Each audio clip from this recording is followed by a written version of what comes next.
Mike Léral, bonsoir. Bonsoir Sophie. Merci d'être présent ce soir. Que faut-il retenir de ce scrutin tout d'abord en Polynésie? Ce que j'en retiens en tout premier, c'est l'abstention, bien sûr, une abstention très importante en métropole, mais colossale en Polynésie. Vous voyez ce graphique en 3 présidentielles. On est à une participation de plus en plus faible, avec 30% seulement des voix, des personnes qui se sont déplacées pour aller voter, moins d'un électeur sur 3, et ça pose évidemment des questions démocratiques, puisque si une minorité élit le président est-il vraiment légitime ? Autre confirmation, évidemment, c'est que le parti au pouvoir local, quand il appelle à voter pour un candidat, eh bien, il est suivi généralement. C'était le cas du Tahuera dans les années 80-90. C'est aussi le cas du Tapura aujourd'hui. Donc 40% des voix, ça fait 4 électeurs sur 10 qui ont voté pour Emmanuel Macron à l'appel du Tapura. On a même dans les communes, puisqu'on sait que les maires Tapura aussi sont suivis par leurs électeurs, dans les communes des exemples, à Wahuka, 82% des électeurs ont voté pour Emmanuel Macron. À Hikueru, c'est encore plus, 84%. Et donc, c'est ce score impressionnant, 2 fois plus que la candidate Marine Le Pen. Marine Le Pen qui est l'autre grande gagnante de ce premier tour. Elle sera donc au second tour. Elle est deuxième donc en métropole comme en Polynésie. Effectivement, c'est une réussite, il faut le souligner aussi, parce que le Rassemblement national n'est pas soutenu, contrairement à il y a 5 ans, par le Tahuera, donc c'est une grosse différence. Il est parti seul. Alors il fait moins de voix, c'est vrai, mais il n'a pas de maire, il n'a pas de représentant à l'Assemblée de la Polynésie française, et donc on peut considérer que c'est presque 20%, c'est tout de même une réussite.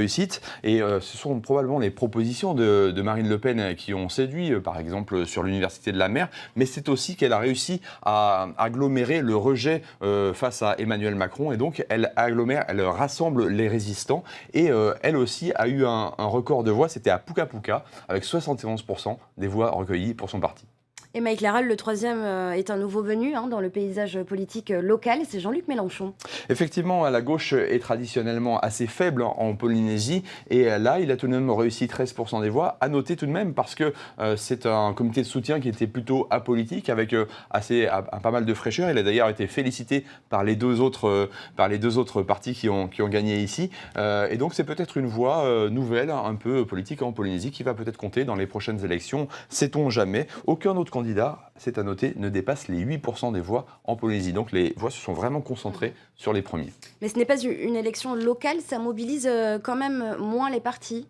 Alors c'est vrai, c'est quand même un vrai test avant les élections législatives dans 2 mois et avant les élections territoriales l'année prochaine. Donc les partis se comptent, vous le savez. Alors dans cette perspective, évidemment, c'est un échec pour Tauriti Nena qui a appelé à voter Éric Zemmour. Éric Zemmour qui est à 7%. C'est un échec aussi pour Gaston Floss et pour Marcel Toujani qui ont tous deux appelé à voter pour Valérie Pécresse. Et puis c'est un échec pour Jacques Briand, mais on peut lui constater au moins cette constance de voter toujours pour les écologistes pour les prochaines élections. Donc grand favori évidemment le Tapura qui a soutenu Emmanuel Macron. La petite inconnue, c'est évidemment le Tavini qui a appelé à voter pour l'abstention, enfin qui a appelé à ne pas voter plutôt. Et donc le Tapura quand même peut se poser des questions sur cette abstention. Elle a été beaucoup suivie, donc les gens ne sont pas allés voter. Il faut évidemment que le Tapura remobilise ses électeurs puisqu'il y a probablement une forme de désamour, surtout cette dernière année, entre la classe politique et donc la population.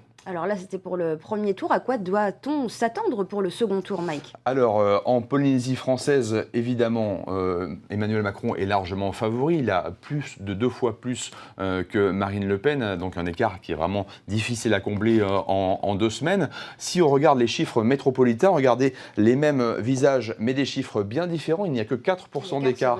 Voilà, l'écart est bien plus faible en métropole. Ça représente quand même 1,5 million de voix, donc ce n'est pas rien. Mais ces 4%, ils peuvent changer tout simplement avec les reports de voix déjà. On sait que plusieurs candidats de gauche ainsi que Valérie Pécresse ont appelé à voter pour Emmanuel Macron. Éric Zemmour a appelé à voter pour Marine Le Pen. Donc ça peut un petit peu changer les choses. Pour l'instant, Emmanuel Macron est légèrement favori dans les sondages, mais c'est assez serré, une petite courte tête d'avance. Et puis on sait que dans une élection présidentielle, entre les 2 tours, s'il y a tout simplement un fait divers ou parfois une révélation qui arrive dans le jeu politique, eh bien ça peut bouleverser les choses assez rapidement. Un enseignement à tirer justement sur le plan national, Mike Léral, pour cette élection?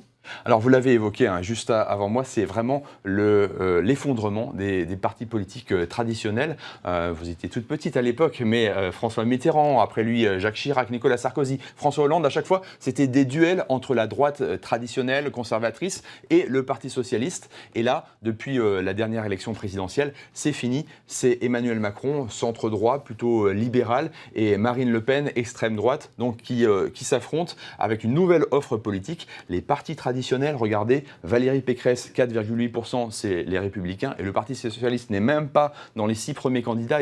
Anne Hidalgo est à moins de 2%, je crois, et donc ils sont vraiment éliminés du champ politique, du moins pour la présidentielle.